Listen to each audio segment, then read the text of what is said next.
Hi guys, welcome back to my channel. So this video is different because this is my first time doing a mukbang. I don't know how to pronounce that, but I have here Filipino food. I stopped by earlier because I was running errands trying to get my car fixed. So anyways, I went to my local Filipino store near where I live. So I got Tinolang Manok right there. Tinolang Manok. And I have here like, I think lechon Kawali. Yan, lechon. Ano ko na siya guys, pina-chop up ko na siya. Tapos, meron din akong pork adobo. Tapos, rice. This is gonna be my first meal of the day. And it's already 4:17. Hapon na siya. So, magmumukbang ako guys. Kasi naisipan ko na magmukbang na lang kasi wala akong video. Hindi ako nag-vlog kanina or nag-film kanina kasi nga ako ng mga errands. So, ito yung breakfast, lunch, / dinner na din. So, yan lahat. Tapos rice. Marami ito guys. Meron pa akong afritada, spicy afritada. Ata sa pero hindi ko na siya nirehiritada. So, ito yung una is yung manok. Ang sarap. Yun guys, yung tinolang manok. Lalo na pag winter time, gustong-gusto ko ng mga sabaw. Sabaw ba yung Tagalog sa yung mga ganito sabaw. Yan. Sarap. Okay.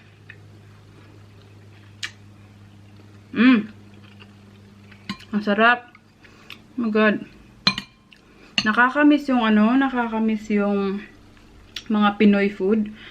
Lalo na yung luto ng magulang mo, yung mama mo. Kaso wala na si mama. So, buti na lang marunong din ako magluto. Pero, hindi talaga pareho ng, yung lasa. So, ito yung first bite. Tingnan yan. Yan yung, hindi yung adobo. Yung chicken at rice. Ang sarap. Iga. Ang inis sa kwarto, guys. Hindi ako magpapa-electric fan kasi yung ingay sa electric fan makukuha ng camera. So,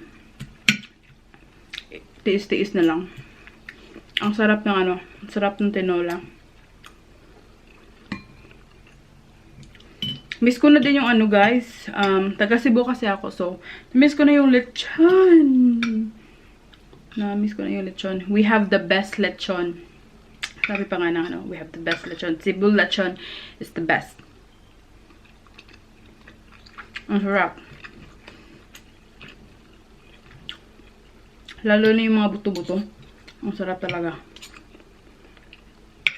Tapos, meron din akong sito. Yung sito is gustong-gusto ko siya. Nung pa talaga, nasa Pilipinas pa talaga ako. Para ito yung mga namin, yung palaging, if walang Coke na available sa tindahan, sito yung binibili namin, magkapatid. Kasi, yung kapatid ko nga, si Ate Sydney, gusto niya yung sito din. So, nilagyan ko lang ng ice. At to siya guys, apple green tea. Yan.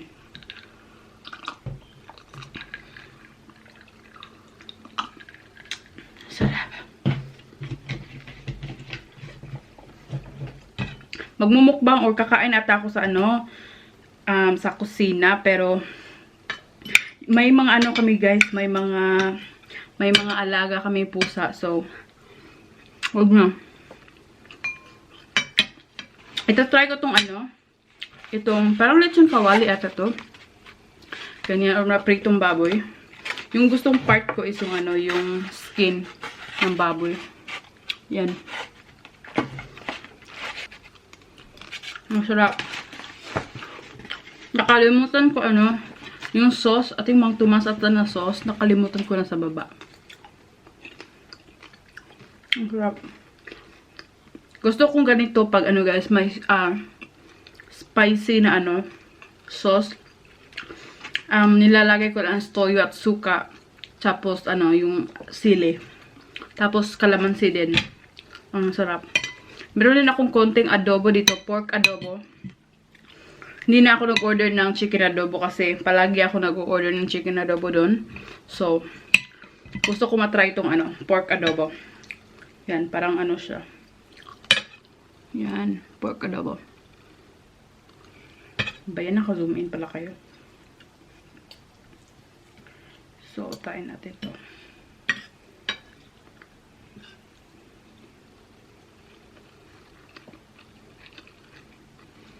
Ang sarap. Tingnan mo naman. Napaka-oily. Parang yung oil naging lip gloss ko. Ang sarap. Miss na miss ko na yung Pilipinas, guys. I really do miss Philippines so much. Bayan ang ingay. Kaya, soon, hindi ako masasabi kailan, pero I have plans already na uuwi, pero hindi ko pa sasabihin kailan, or kasi wala pa talaga akong final decision na kailan ako uuwi, kung sasama ba yung asawa ko or hindi. So let's see, hopefully next year or the next year after that. Ang sarap. Ang ingay.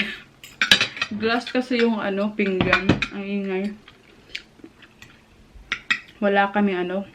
Meron kaming paper plate, pero ito na lang. Kayo na mag-adjust. Diba yan?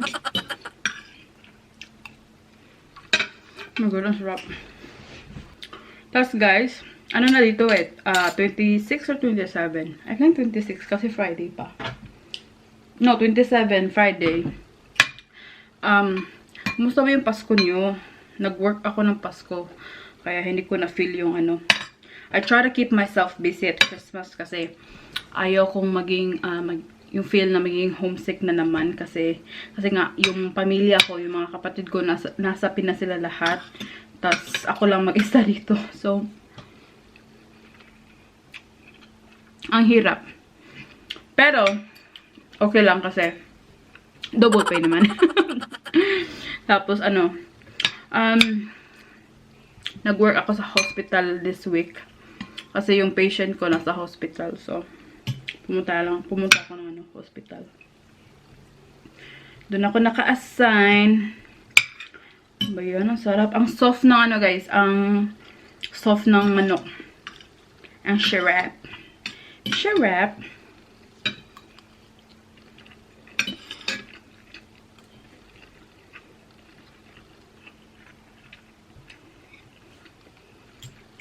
Tapos guys, ang na-miss ko talaga sa Pilipinas yung breakfast. Pag ano, yung breakfast na tuyo, tapos corned beef, you know, ano pa yung breakfast na na-miss ko. I think tuyo, yung corned beef, mga itlog, hotdog, yung tender juicy hotdog, ang sarap-sarap. Tapos, ano pa yung na-miss ko sa Pilipinas? Ang dami, halos lahat ng pagkain na-miss ko sa Pilipinas. Ano ba yan? Sorry na guys, yung Tagalog ko hindi perfect. It's not perfect. I'm not a perfect, you know, I'm not a perfect human being. Pero, cheers. 2020 na. Mag-diet ka na, besh. Last na to. 2020 na guys. Ano na, yung mga membership nyo sa ano, gym. Worth it ba? Oh my god. Ito yung first time ko kumain ng kanin ulit kasi I've been trying to eat really healthy, charot. Sa ano. At ano guys, mga 2, 3, almost like a month na sometimes magra-rice ako pero hindi siya white. Brown siya na rice. Ang ingay, oh my god. Ako nababothered. Na-annoyed ako sa ano ko, sa sarili ko yung ano. Pero mga almost 1 month na yung hindi naman last time, pero kumakain ako every now and then ng ano, ng brown rice kasi much healthier siya sa ito, white rice. Ano na. Pero okay lang kasi. I'll start over. But it's okay as long as ano, consistent na. Kasi ano guys, gusto ko nang magpapayat kasi Lumulobo na yung mukha ko. But it's okay. Tapos lumulobo na din to. Tapos yung legs ko, guys, lumulobo na siya. Parang yung thighs ko na part. Oh my God, nakakainis.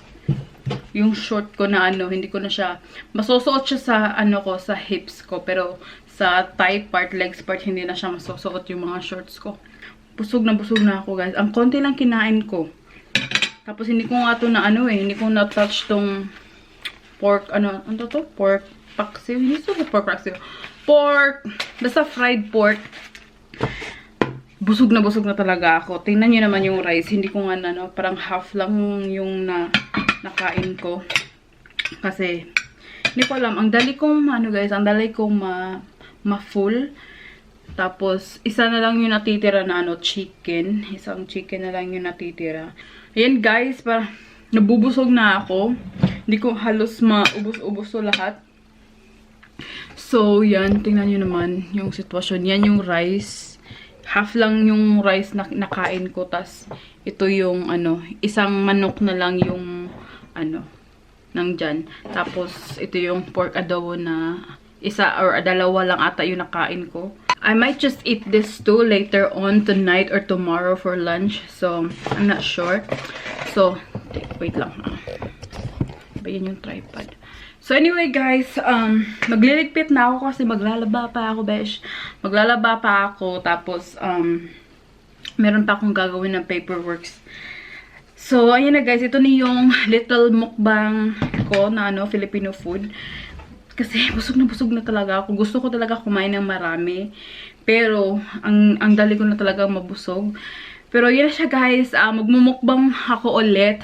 Maybe soon. Or, ako magkukook. Mag-try ko mag-cook at i-film ko siya kasi ang dami nagbi-message sa'yo na kailan daw ako mag-cook or kailan ko daw i-film na ako mag-cook. Kasi yung sa last Q&A, marami na sa like, you should film a cook video or like meal plan video. Pero busy ako, so baka soon. Pero ina siya, guys, mag-subscribe kayo tapos na DM ko na yung mga winners sa Christmas giveaway. Yung nag-give back ako sa mga tao na nagsusubscribe at who always watches my videos and like and comment. So they already know that they win, and then I sent them some goodies. Actually, 3 of them won. So 1 in YouTube and 2 on Instagram. Well, they both subscribe, like all of them subscribe to my YouTube channel, and I know that they've been there and they always watches my vlog. So congratulations sa inyo. Magpapa-giveaway din ako mga next year na, pero hindi ko pa alam when at what month. Pero yun na siya, guys. Mag-subscribe kayo sa channel ko and I'll be back. Bye!